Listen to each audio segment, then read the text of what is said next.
الحمد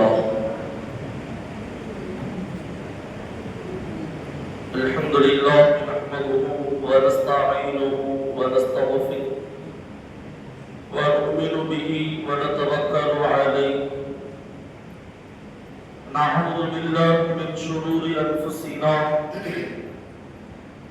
ومن سيئات أعمالنا. من يهده الله فلا مضل له ومن يضلله فلا هادي له. ونشهد أن لا إله إلا الله وأشهد أن محمدا عبده ورسوله. أما بعد، أعوذ بالله من الشيطان الرجيم. بسم الله الرحمن الرحيم.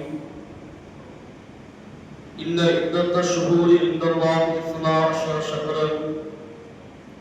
صدق الله العليم. وقال نبينا صلى الله عليه وسلم: من صام يوم العاشوراء مع تاسع غفر له حسنة باقية أو كما قال عليه الصلاة والسلام.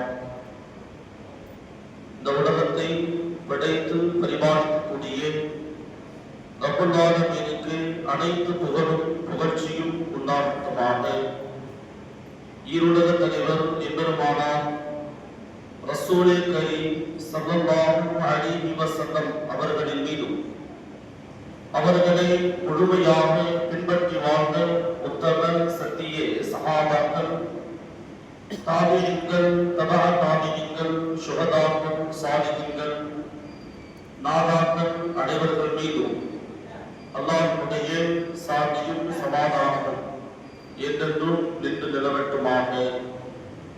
சிறப்பிற்கும் கண்ணியத்திற்கும் நிறைந்த வருடத்தினுடைய துவக்கமான இந்த முஹர்ரம் மாதத்திலே, ஆஷூரா என்ற அற்புதமான இந்த தினத்திலே சிறப்பான முறையில் இங்கு வருகை தந்திருக்கக்கூடிய பெரியவர்கள், வாலிபர்கள், சிறுவர்கள், தாய்மார்கள், சகோதரிகள் அனைவர்களுக்கும் ஒரு அற்புதமான சிறப்பான இந்த நிகழ்ச்சியை ஏற்பாடு செய்திருக்கக்கூடிய கொண்டாபுரம் ஜமாத்தை சார்ந்த முத்தவள்ளி நாட்டாண்மை நிர்வாகிகள் அனைவர்களுக்கும் கண்ணியத்திற்கும் மதிப்பிற்கும் நிறைந்த சிறப்புரை ஆற்றி அமர்ந்திருக்கக்கூடிய கண்ணியமிக்க உலமாக்கள் அனைவர்களுக்கும் இஸ்லாத்தின் காணிக்கையான முதற்கண் சலாத்தினை தெரிவித்துக் கொள்கிறேன். அஸ்ஸலாமு அலைக்கும் வரஹ்மத்துல்லாஹி வபரகாத்துஹு. சலாம் சொன்னா பதில் சொல்லுங்க. இன்னைக்கு நாம் எல்லாம் ஒரு நோக்கு வச்சதுனால ஒரு கலைப்பு தெரியுது. கொஞ்சம் ரொம்ப நேரமும் பேச முடியாது. அதனால சுருக்கமான முறையில் இந்த நிகழ்ச்சி தான் முடிவடையும். சிறப்பான பேச்சாளர்கள் ஒரு பக்கம் குறிப்புகள் எல்லாம் எடுத்து வந்து நம்ம ஏடிஎஸ் ஹசரத் அவர்கள் கிட்டத்தட்ட ஒரு 20 வருஷமா ஹசரத் தெரியும், சிறப்பா பேசக்கூடியவங்க. ஹசரத் சொன்னாங்க, உங்களுக்கு கொஞ்சம் வழி விட்டு ஒரு சில குறிப்புகளை பயான் நான் செய்யலன்னு சொன்னாங்க. எனக்கு ஒரு பயம், பேச பேச நம்ம குறிப்புகள்லாம் அவங்க பேசிடுவாங்க, இப்ப நமக்கு என்ன இருக்குது. அப்ப அவங்க முடிச்ச உடனே நம்ம தலைவர் ஆரம்பிச்சாங்க. இந்த குறிப்பு சீட்டோட பாதி பயன் அவங்க முடிச்சிட்டாங்க. இப்ப எனக்கு கொஞ்சம் தான் மிச்சம் இருக்குது. அதனால என்ன செய்ய வேண்டாம், ரொம்ப நேரம் ஆயிரம் கவலைப்பட வேண்டாம். ஒரு சில விஷயங்களை மட்டும் நாம் தெரிந்து கொள்வோம். கண்ணியமானவர்களே, ஒரு சில நிகழ்ச்சிகள், பள்ளிவாசலிலே ஒன்று சேருதல், பயான்கள் எல்லாம் குறைந்து கொண்டிருக்கக்கூடிய இந்த காலத்திலே குறிப்பிட்டு சிறப்பான எந்த ஒரு நிகழ்ச்சியாக இருந்தாலும் ஹசரத் அவர்கள் சொன்னதை போன்று இந்த வட்டாரத்திலே குறிப்பிட்டு கொண்டாபுரம் பள்ளிவாசலில் எதுவாக இருந்தாலும் நடத்தி விடுவார்கள் என்ற ஒரு ஊர்ஜிதமான ஒரு செய்தி வந்துவிட்டது. காரணம், எல்லா நிகழ்ச்சிகளும் முக்கியத்துவம் வாய்ந்தது என்பதையும் ஒரு முன்னோடியாகவும் இந்த ஊர் நிகழ்வது ஒரு பெருமைக்குரிய ஒரு விஷயம். அல்லாஹ் கியாமத் வரை இதே போன்ற இந்த பள்ளியையும் இந்த ஜமாத்துடைய மக்களையும் இந்த தலைவர்களையும் அல்லாஹ் ஆக்கி வருவாராக. கண்ணியமானவர்களே, நபி ஸல்லல்லாஹு அலைஹி வஸல்லம் அவர்கள் சஹாபாக்களுக்கு இதற்கு முன்னால்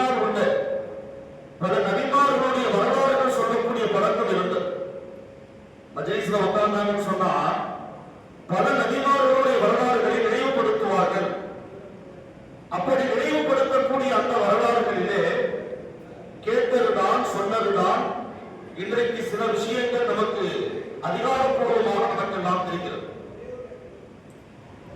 இப்ப நம்முடைய பாட்டனார் வீட்டினால என்ன செய்வாங்க, அந்த காலத்து கதையெல்லாம் சொல்லுவாங்க. ஆனா பழைய கதையா இருக்கும், அதுல அறிவுபூர்வமான விஷயங்கள் இருக்கும். ஆனா இப்ப கிடையாது. இப்ப எல்லாருக்கும் செல்போன் எடுத்து தனித்தனியா போயிருக்கோம். அந்த பாட்டனாருக்கு ஒரு போன் இருக்குது, அவரும் தனியா போயிருக்கோம். நபி ஸல்லல்லாஹு அலைஹி வஸல்லம் அவர்கள் சஹாபாக்களுக்கு வரலாறு சொல்வதிலே மிக முக்கியத்துவம் காட்டினார்கள். அந்த அடிப்படையிலே இந்த ஆஷுரா தாசுஆ என்று சொல்லக்கூடிய 9வது நோன்பு நாம முடிச்சிட்டோம் அல்ஹம்துலில்லாஹ். இந்த ஆஷுரா என்று சொல்லக்கூடிய இந்த 10வது நாள் பல சிறப்புகள் இருக்கிறது. அதிலே ஒரு சில சிறப்புகளை நாம் எல்லாம் தெரிந்து கொள்ள வேண்டும். சையதுனா ஆதம் அலைஹிஸ்ஸலாம் அவர்கள் துன்யாவுக்கு வந்தாங்க. அல்லாஹ் பாவம் செஞ்சதுனால வெளியாக்குனதுக்கு அப்புறம் அவங்க துஆ செஞ்சாங்க. எப்படி செஞ்சாங்க?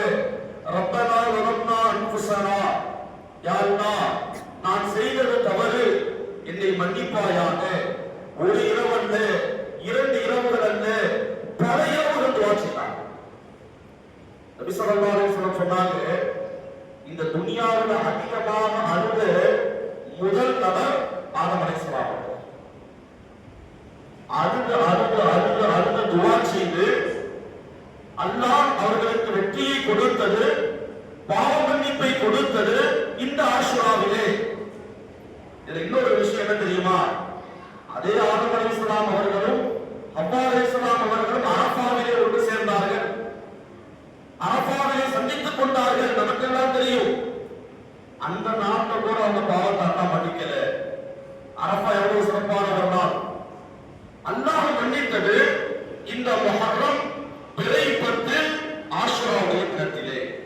அப்ப நாம நினைக்கிறோம் இந்த நாள் என்பது மிக முக்கியமான ஒரு நாள். முஹர்ரம் என்றாலே முக்கியம்தான். அதிலும் குறிப்பாக இந்த ஆஷுராவுடைய நாள் என்பது மிகவும் முக்கியமான ஒரு நாள். கண்ணியமானவர்களே, 2வது நபி இத்ரீஸ் அலைஹிஸ்ஸலாம் அவர்களுக்கு வெற்றி கிடைத்ததும் சொர்க்கம் கிடைத்ததும் இந்த ஆஷுராவில் தான். முதல்ல ஆட்சி என்றால் என்ன என்பதை ஒரு கட்டுக்கோப்பாக அறிமுகப்படுத்தியவர்கள் இத்ரீஸ் அலைஹிஸ்ஸலாம். பேனா இருக்குதா இல்லையா? பாக்கியவர்கள் கூட பேனா. அதை முதல்ல பேனாவாக எழுதக்கூடிய ஒரு பழக்கத்தை உருவாக்கியவர்கள் இத்ரீஸ் அலைஹிஸ்ஸலாம் அவர்கள். அதே போல வான சாஸ்திரம் என்று சொல்லுவார். வான சாஸ்திரம் போல இருந்துச்சு. அந்த வான சாஸ்திரத்தை உருவாக்கியவர்கள் சையதுனா இத்ரீஸ் அலைஹிஸ்ஸலாம் அவர்கள். ஒரு அற்புதமான ஒரு நிகழ்வு அவர்களுக்கும் ஏற்பட்டது. அல்லாஹ் துஆ செய்யறார், யா அல்லாஹ் ஹயாத்தோடு இருக்கும்போது நான் மௌத்தை பார்க்க வேண்டும். ஒரு வித்தியாசமான துஆ. ஹயாத்தோடு இருக்கும்போது மௌத்துனா எப்படி இருக்கும்? எல்லாம் சொல்றாங்க, எனக்கு தெரியல. மௌத் எப்படி இருக்கா தெரியுமா? தெரிஞ்சாதான் இன்னைக்கு 5 வேலையை பண்ணி ஃபுல் ஆயிடும். நமக்கு தெரியல, விளங்கல.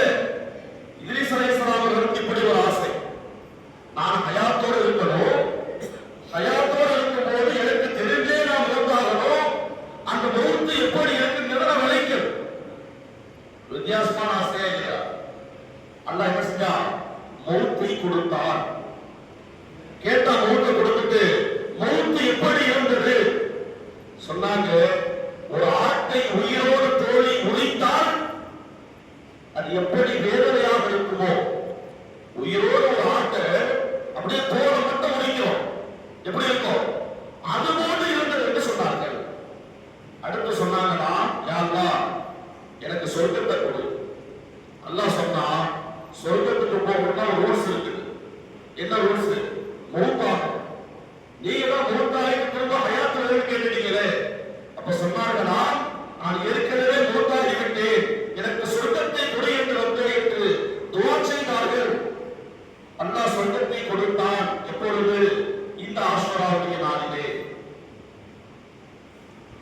செய்திய சிறப்பை இத்ரீஸ் அலைஹிஸ்ஸலாம் அவர்கள் அடைந்தது இந்த ஆஷுராவுடைய தினத்தில்.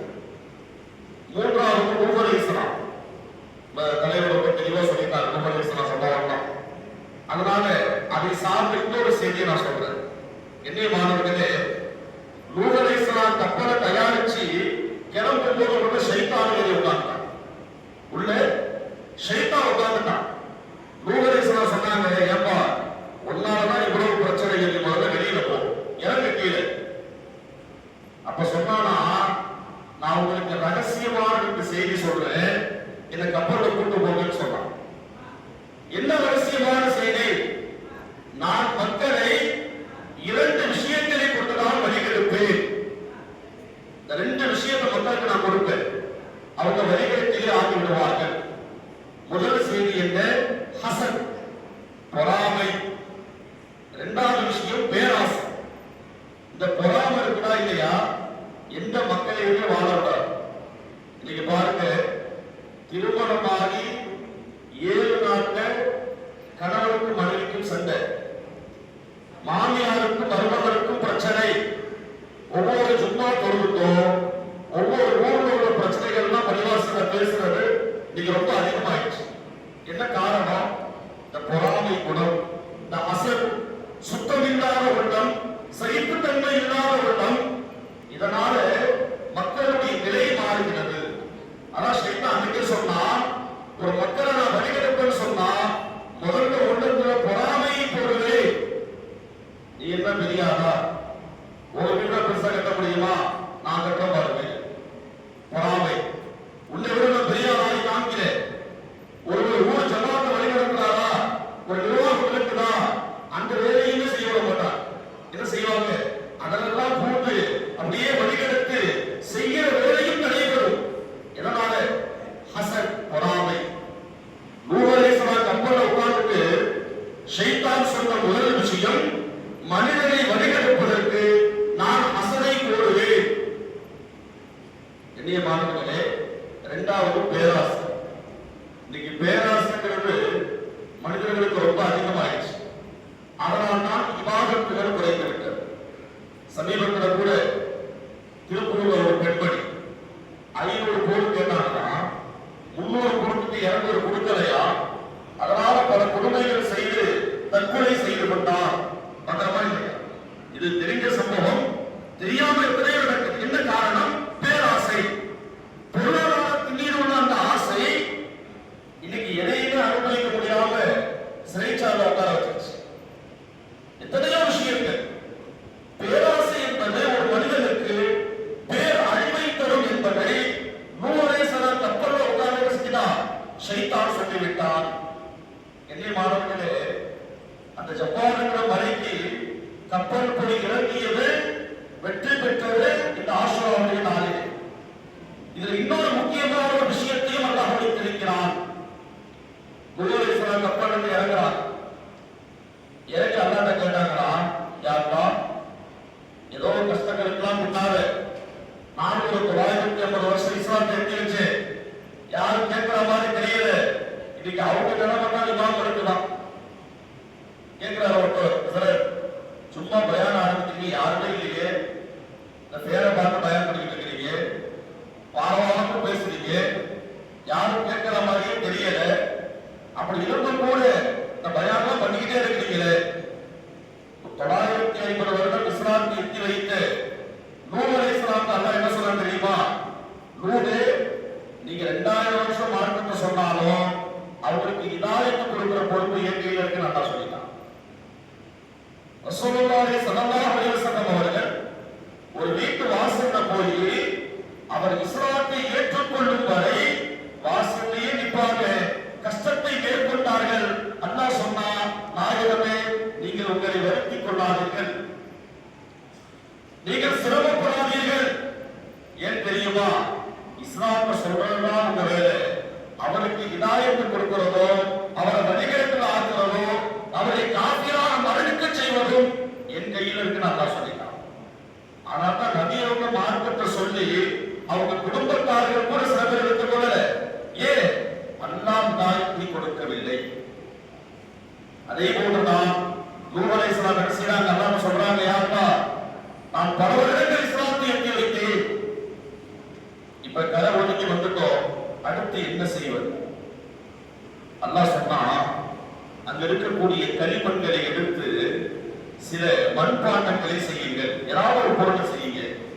அப்ப அவங்களுக்கு ஒரே கோபம், நம்மளே பல கஷ்டப்பட்டு சிரமப்பட்டு இந்த மக்களை எல்லாம் ஏற்றி கொண்டு ஒரு பக்கம் ஒதுங்கி வந்தா ஏதோ எல்லாம் தொழுவுங்க நோம்புவீங்கன்னு சொல்லுவான்னு பார்த்தா அங்க இருக்கிற மண்ணை எடுத்து ஏதோ சின்ன பிள்ளைங்க செய்யற மாதிரி ஜாமாவை செய்யணும்னு சொல்லிட்டாரு.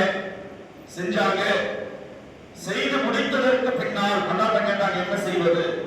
எல்லாத்தையும் கீழே போட்டு உடைச்சிருக்குன்னு சொன்னாங்க. இன்னும் கோபம் அதிகமாயிடுச்சு. ரப்பே, இது என்ன வேடிக்கை? இது என்ன வேடிக்கை? அல்லாஹ் சொன்னா, நூஹ் அலைஹிஸ்ஸலாம் அவர்களே, நபியே, நீங்க துஆ செஞ்சீங்க, யா அல்லாஹ் இந்த சமுதாயத்தை அழிச்சிருன்னு சொல்லி நானும் அந்த கூட்டத்தாரை அழித்தேன். அவர்கள் இறை மறுப்பாளர்கள், என்னை மதிக்கவில்லை, என்னை ஏற்றுக்கொள்ளவில்லை.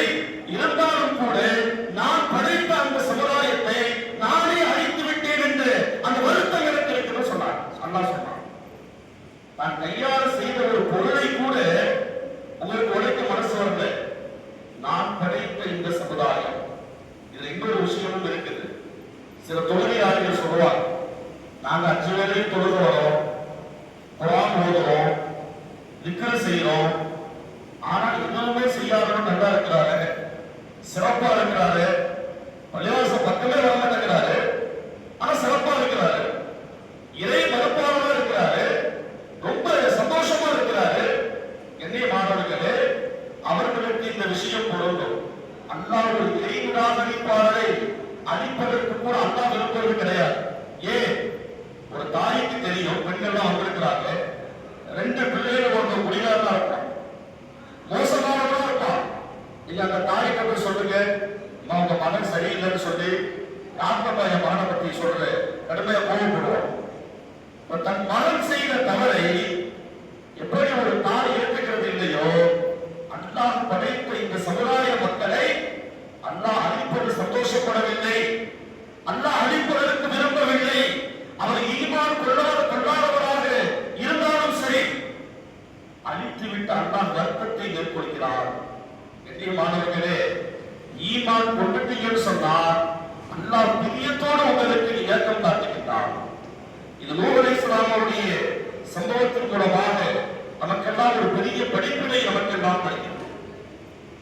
மாணவர்களே, எப்படிப்பட்ட இந்த நிலைகள் அதற்கு அவங்க சொன்னாங்க, இப்ராஹிம் அலைஹிஸ்ஸலாம் அவர்கள் நெருப்பு குண்டத்தில் தூக்கி போடப்பட்டார்கள். இதெல்லாமே ரொம்ப பழைய வரலாறு. நம்மளும் சொல்றோம், சில நேரம் ஜமாத்து தப்லீக் ஜமாத் வந்தாலும் சம்பவம் சொல்றோம். அதனால நம்ம அதை ஃபுல்லா சொல்ல வேண்டாம்.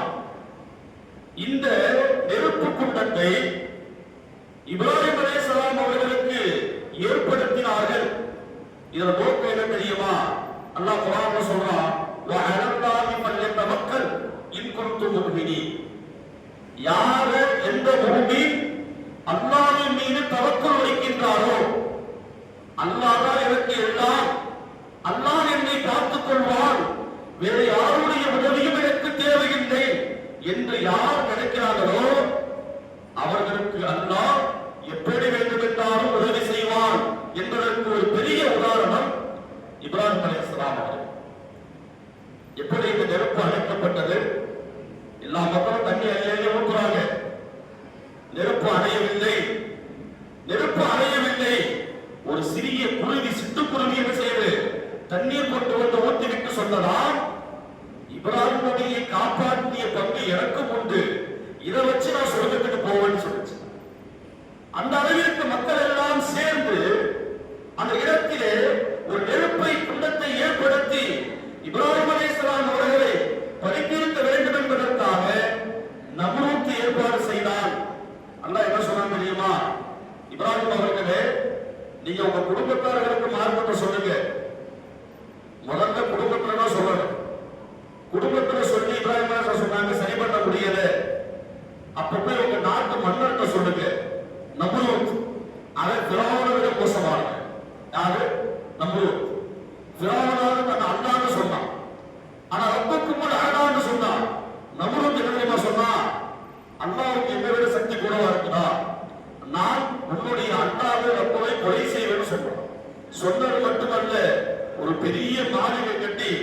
அதுக்கு மேல ஒரு பெட்டியை வைத்து அந்த பெட்டியை ஒரு கழுகு தூக்கி சென்றது.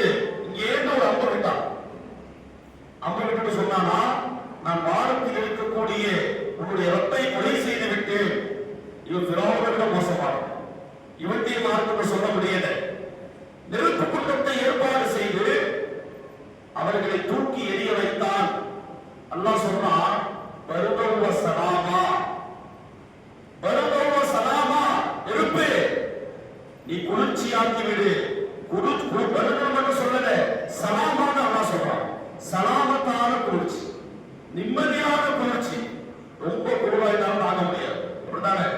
அதனால ஒரு நடுநிலையான குளிர்ச்சியாக நீ இந்த நெருப்பை ஆகிவிடு என்று அல்லாஹ் கட்டளையிட்டால் நெருப்பு குளிர்ச்சியானது. கண்ணியமானவர்களே, இப்ராஹிம் அலைஹிஸ்ஸலாம் அவர்களை பற்றி அல்லாஹ் இன்னொரு ஆயத்துல சொல்றான், வஇதிப்தலா இப்ராஹீம ரப்புஹு பிகலிமாத்தின். இப்ராஹிம் அலைஹிஸ்ஸலாம் அவர்களுக்கு நாம் ஒரு விஷயத்தை சோதனை கொடுத்து விட்டால் அதை 100 அல்ல 200% பரிமாணப்படுத்துவார்கள். யார்? சையதுனா இப்ராஹிம் அலைஹிஸ்ஸலாம். கண்ணியமானவர்களே, ஒரு சின்ன விஷயத்தை நான் தெளிவுபடுத்துகிறேன். இன்னைக்கு நாம எல்லாம் ஆண்கள் சுன்னத் பண்றாங்க, சக்கரா செய்யறாங்களா இல்லையா? முதல்ல செஞ்சது யாரு? இப்ராஹிம் அலைஹிஸ்ஸலாம் அவர்கள். முதலில் சக்கரா செய்தவர்கள், சுன்னத் செய்தவர்கள் சையதுனா இப்ராஹிம் அலைஹிஸ்ஸலாம் அவர்கள். அல்லாஹ் சொல்றான், இப்ராஹிமே நீங்கள் சக்கரா செய்து கொள்ளுங்கள். சொன்ன உடனே என்ன தெரியுமா? கையில் ஒரு துருப்பிடிச்ச கத்தி ஒன்று இருந்துச்சு, எடுத்து அறுத்துக்கிட்டான். அதான் அல்லாஹ் சொல்லிட்டான், வஇதிப்தலா இப்ராஹீம், இப்ராஹிம் அவர்கள் எது சொன்னாலும் 200% அதை பரிபூர்ணப்படுத்துவார்கள்.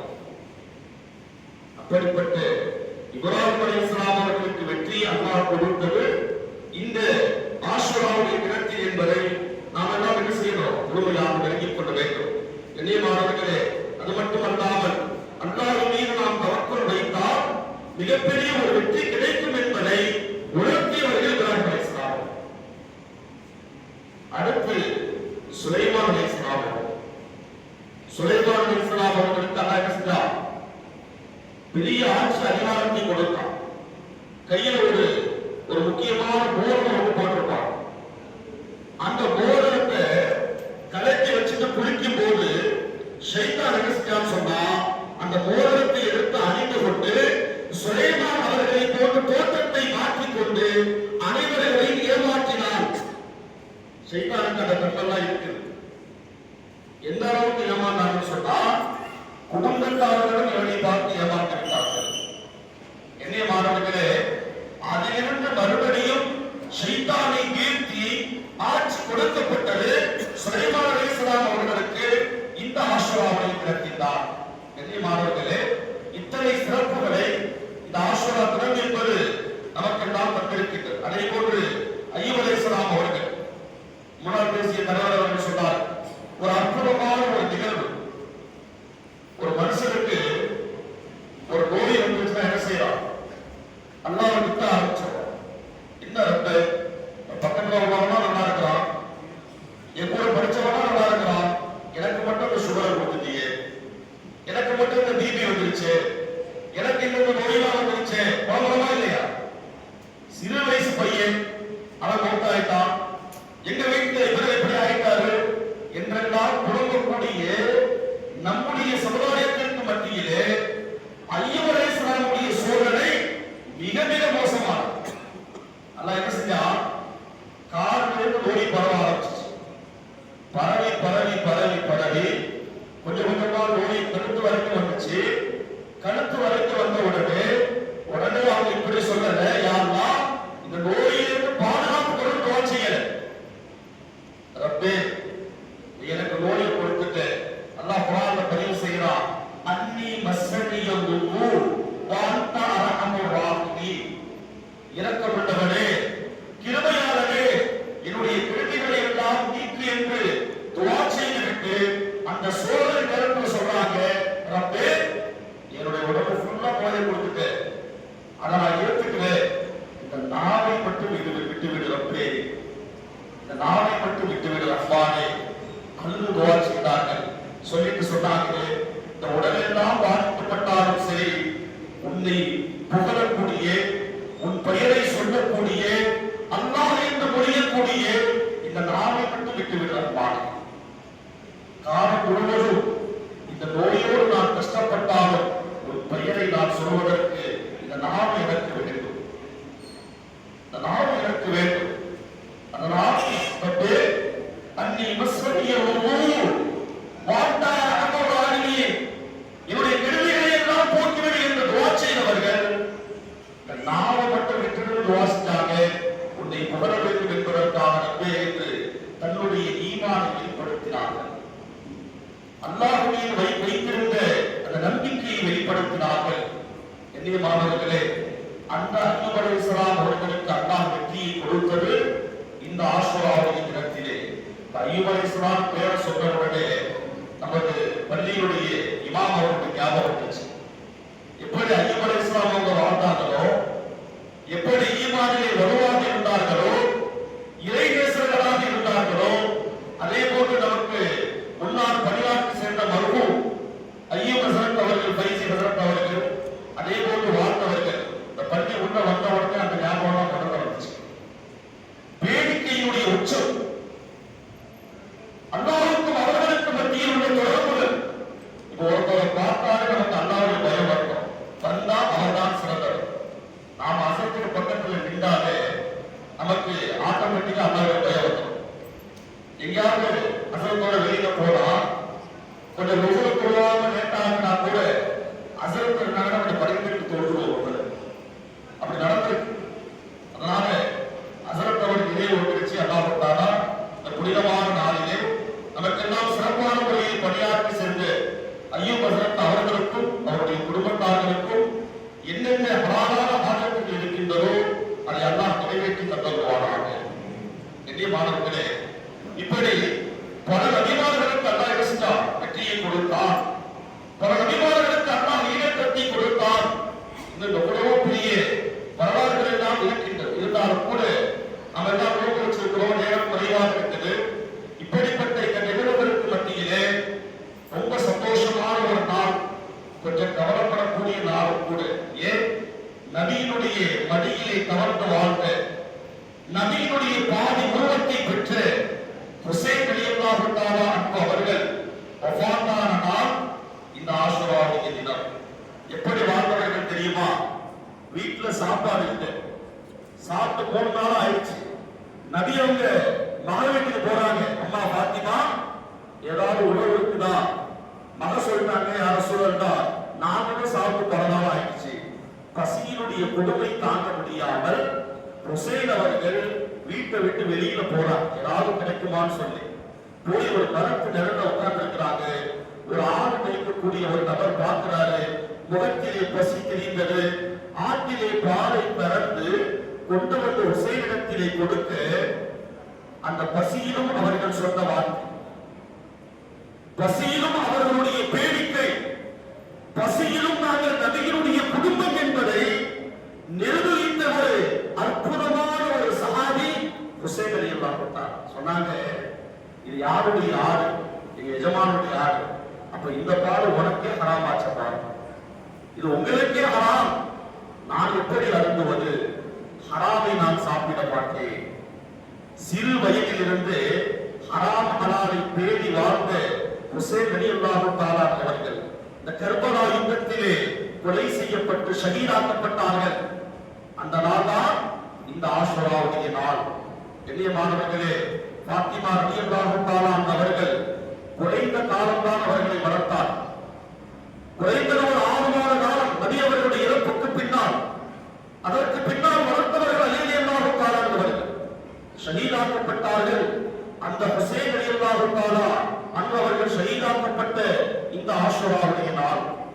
எளிய மாணவர்களே, பல நபிமார்களுக்கு அல்லாஹ் வெற்றியை கொடுத்தான், பல நபிமார்களுக்கு அல்லாஹ் ஈடேற்றத்தை கொடுத்தான். எதற்காக? லா தஹஸன் இன்னல்லாஹ மஅனா, அல்லாஹ் எப்போதுமே என்னோடு இருக்கிறான், அல்லாஹ் எனக்கு உதவி செய்வான் என்ற நம்பிக்கை முழுமையாக அவர்களுக்கு இருந்தது. ஹஸரத் அவங்க கூட ஹிஜ்ரத்துடைய வரலாறு என்ன சொன்னார்? அந்த ஹிஜ்ரத்தினுடைய வரலாறுல அல்லாஹ் ஒரு முக்கியமான பாடத்தை உணர்த்துகின்றார். மக்காவுல சொந்த ஊரு, சொந்த வீடு, சொந்த மக்கள் அனைத்தையும் விட்டுவிட்டு மதீனாவுக்கு போகணும் அல்லாஹ் சொன்ன உடனே இவர்கள் ஹிஜ்ரத் செய்தார்கள். அப்ப என்ன அர்த்தம்? மக்காவுல தொழுக முடியல, காஃபிர்கள் தடுத்தார். மார்க்கத்தை எட்டி வைக்க முடியல, காஃபிர்கள் தடுத்தார். குர்ஆன் ஓத முடியல, காஃபிர்கள் தடுத்தாங்க. அப்ப இந்த தடுக்கிறதுக்கு மத்தியில மார்க்கத்தை நிலைநாட்ட முடியவில்லை. அப்ப அல்லாஹ் என்ன செஞ்சா, நீங்க ஹிஜ்ரத்துக்கு வெளியில போங்கன்னு சொன்னான். இதை என்ன படிப்பீங்க?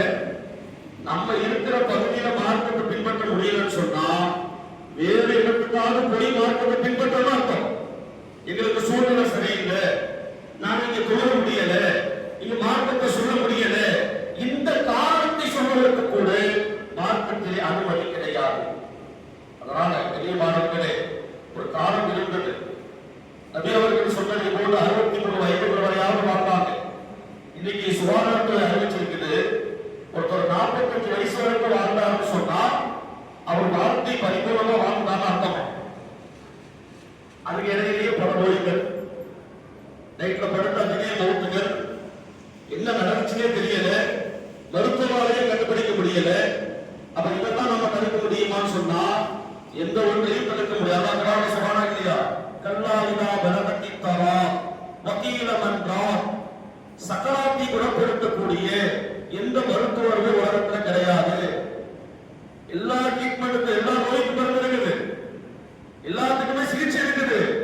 சக்கராத்து இருக்குது, டாக்டர் இந்த சக்கராத்தை கொஞ்சம் சரி பண்ணுங்க, நீங்க உலகத்துல எந்த டாக்டர் கூட்டுவாங்க. சக்கராத்தை சரி பண்ணக்கூடிய மருத்துவர் உலகத்துல கிடையாது அதான் சொல்றோம். அதனால எந்த ஒன்றையும் நம்மால் தடுக்க முடியாது. ஆனா ஒரு நிரந்தரமான ஒரு வாழ்க்கை இருக்குது. அதை விளக்கினால் விளக்கியதன் காரணமாகத்தான் நபிமார்கள் வெற்றி பெற்றார்கள், சஹாபாக்கள் வெற்றி பெற்றார்கள். பத்ர் போரிலே அபூபக்கர் சித்தீக் ரலியல்லாஹு தஆலா அவர்கள் அந்த போருக்கு பின்னால் தன்னுடைய மகன்கிட்ட பேசுறாங்க. மகனார் சொன்னாரு, அபூபக்கரே தந்தையே, இந்த போரில் நீங்க எனக்கு முன்னால் வந்து என காஃபிருடைய படையில இருந்தேன், ஆனால் என்னுடைய தந்தையும் உங்களை நான் விட்டுட்டேன். அப்ப அபூபக்கர் ரலியல்லாஹு சொன்னாங்கடா, நீயாவது தந்தையை விட்டுட்டு நீ எனக்கு முன்னால் வந்தா கண்டிப்பா உன்னை நான் கொலை செஞ்சிருப்பேன். ஏன்? மார்க்கத்திற்காக. மார்க்கம் ஷரியத் என்று வந்துவிட்டால் குடும்பம், பிள்ளை, ஊர், சொத்துக்கள் எதுவும் தேவையில்லை. அதனால தான் அல்லாஹ் அவர்களுக்கு வெற்றியை கொடுத்தான். ஆனா நாம இன்னைக்கு எதை நோக்கி போறோம்னு தெரியல. சுபஹ் தொழுகையில பார்த்தா 3 பேர் தொழுகிறாங்க. எதுக்கு? ஒருவேளை இமாமுக்கு ஏதாவது ஆயிட்டா தூக்கம் இல்லை எனக்கு தெரியல. வெறும் 3 நபர்கள். லுஹர் அசர் தொழுகைக்கு பள்ளியில் ஆளே கிடையாது. பொல்லாபுரத்துல சிறப்பா இருக்கிறாங்கன்னு சொன்னாங்க. நான் மற்ற ஊர்களில் சொல்றேன், எந்த ஊர்களில் சொல்றேன். அப்ப தொழுகையினுடைய நிலையெல்லாம் மாறிவிட்டது. மனிதனுடைய சிந்தனை இந்த துனியாவோடு நெருக்கமாகிவிட்டது. ஆனா இப்ப உள்ள காலம் 60 வயசு கூட தொட முடியாது. அதனால என்ன செய்யுங்க, இருக்கும் வரை, அல்லாஹ் நமக்கு கொடுத்திருக்கும் வரை இபாதத்தை செய்து கொள்ளுங்கள். நபிமார்களை போட்டு அல்லாஹ் நமக்கு வெற்றியை கொடுப்பார். கண்ணியத்திற்குரியவர்களே, ஒரே ஒரு செய்தியை சொல்லி முடித்துக் கொள்கிறேன். நாளை ஆஷுராவுடைய நோன்பு. நபியோட பல அமல்களை சொல்லிக் கொடுத்திருக்கிறாங்க. அதுல நமக்கு பல ஆச்சரியங்கள் இருக்கு, பல சோதனைகள் இருக்குது. அதனால ஒரு சில ஷரியத்தினுடைய வழிமுறைகளை தெரிந்து நாளை இந்த அமலை நாம் எல்லாம் செய்வோம் இன்ஷா அல்லாஹ். ஒரு 1000 தடவை குர்ஆன் சொல்லுவோம் இன்ஷா அல்லாஹ். அடுத்ததாக ஒரு 100 முறை சூரத்துல் ஃபாத்திஹா ஓதி 4 ரக்காத்தை தொழுது கொள்ளுங்கள். எப்படி இருக்குல? 100 ஃபாத்திஹா சூரால 4 ரக்காத்தை ஓதுறது. முதல் ரக்காயத்துல 40 முறை, இரண்டாவது ரக்காயத்துல 30 முறை, மூன்றாவது ரக்காயத்துல 20 முறை, நான்காவது ரக்காயத்துல 10 தடவை சூரத்துல் ஃபாத்திஹா ஓதி துணை சூரா ஓதி ஒரு சிறப்பு தொழுகையை தொழுதுங்கள். அல்லாஹ் உங்களுடைய எல்லா ஆசைகளையும் நிறைவேற்றுவார். இந்த அமல்களை செய்து நம்முடைய குடும்பத்தார்களுக்கு செலவு செய்து இஃப்தார் என்ற ஒரு அற்புதமான ஒரு நேரம், அந்த நேரத்திலும் துஆ செய்து அல்லாஹ் தஆலா இந்த ஆஷுராவுடைய பரக்கத்தை கொண்டு நம்முடைய எல்லா ஹலாலான ஆசைகளையும் அல்லாஹ் நிறைவேற்றி தந்தருவானாக. எல்லா நபிமார்களுக்கும் தந்த வெற்றியினை நம் அனைவர்களுக்கும் தந்தருவானாக. கியாமத் வரை நாம் எல்லாம் ஒன்று சேர்ந்து அமல்கள் செய்து சொர்க்கத்தை இதே கூட்டத்தோடு நாம் எல்லாம் ஒன்றாக செல்லக்கூடிய பாக்கியத்தை தருவானாக. கடுமையான வேதனையாக இருக்கக்கூடிய கபர் வேதனை விட்டு அல்லாஹ் நம்மை பாதுகாப்பானாக. நம்முடைய மன்னரை அல்லாஹ் விசாலமாக தருவானாக. நம்முடைய முன்னோர்கள் எல்லாம் கபரிலே அடக்கம் செய்யப்பட்டிருக்கிறார்கள். அவர்களுடைய பாவங்களையும் அல்லாஹ் மன்னிப்பானாக. அவர்களுடைய பாவத்தை மன்னித்து அல்லாஹ் தஆலா அந்த கபரை விசாலமாக்கி தருவானாக. இதே போன்ற ஆஷுராவிலே அடுத்த வருடம் நாம் தியாகத்தோடு இருந்தால் இந்த நோன்பை பரிபூர்ணமாக நோக்கக்கூடிய பாக்கியத்தை அல்லாஹ் நமக்கு எல்லாம் தந்தருவானாக. கண்ணியமானவர்களே, அடுத்து வரக்கூடிய மற்ற எல்லா நாட்களிலும் நம்முடைய ஜமாத் மன்ற நிர்வாகிகள் சொன்னதை போன்று எல்லா நிகழ்வுகளும் நமது பள்ளியிலே கியாமத் வரை முழுமையாக நடக்கக்கூடிய பாக்கியத்தை வல்ல அல்லாஹ் நமக்கெல்லாம் தந்தருவானாக. ஒரே ஒரு வருத்தம், அதிகமான வாலிபர்களும் இது போன்ற நிகழ்ச்சியிலே கலந்து கொள்ள வேண்டும், சிறுவர்கள் கலந்து கொள்ள வேண்டும். அடுத்து நம்முடைய சமுதாயத்தை வழிநடத்தக்கூடிய இந்த வாலிபர்கள் நம்முடைய மார்க்க விஷயங்களை முழுமையாக தெரிந்து கொள்ளக்கூடிய பாக்கியத்தையும் வல்ல அல்லாஹ் தந்தருவானாக. நமது பிள்ளைகளுக்கு மார்க்க கல்வியை அல்லாஹ் தந்தருவானாக. நமது தாய்மார்களுக்கு ஈமானுடைய உறுதியை அல்லாஹ் தந்தருவானாக. யாரெல்லாம் நோக்கு நோற்றார்களோ, நாளை நோக்கு நோக்க இருக்கின்றார்களோ, அவர்களுக்கு இந்த ஆஷுராவுடைய முழுமையான பரக்கத்தினை தந்தருவானாக என்று சொல்லி என்னுடைய உரையை முடித்துக் கொள்கிறேன். அஸ்ஸலாமு அலைக்கும் வரஹ்மத்துல்லாஹி